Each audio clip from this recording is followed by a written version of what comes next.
पण युद्धाच्या धामधुमीत असं काय होऊन गेलं की माझ्याच राहिलं नाही. येऊ द्या सखुजीरावाला, याचा जापसान घेऊ आहे.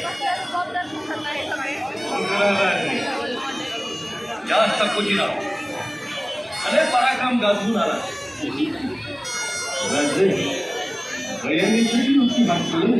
म्हणून मागावर जाऊन घेऊन यावं लागेल.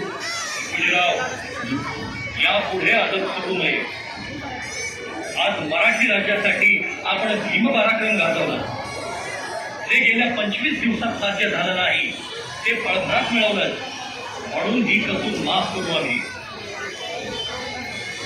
सावित्री, आम्हा पैशा हौस आहे.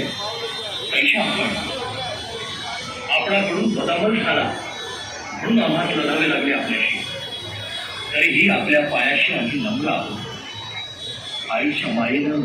आई कशाला त्या पवित्र शब्दाचा अपमान करतो आहे? युद्धात विजय मिळवलेले उन्मादी राजे तुम्ही. आपल्या मदमस्त मुखात ही नम्र भाषा शोभत नाही. सावित्री, विजयी वीर झाला तरी त्याला शिकून म्हणून द्या जन्म तो राजा नाही राजन नाही. माफी करायला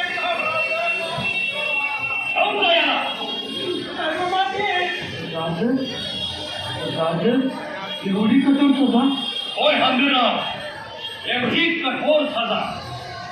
एखाद्या परकीय सुलतानानं आमच्या माय भगिनीच्या अब्रूला हात घातला असता तर आपण काय केलं असतं हंबीरराव?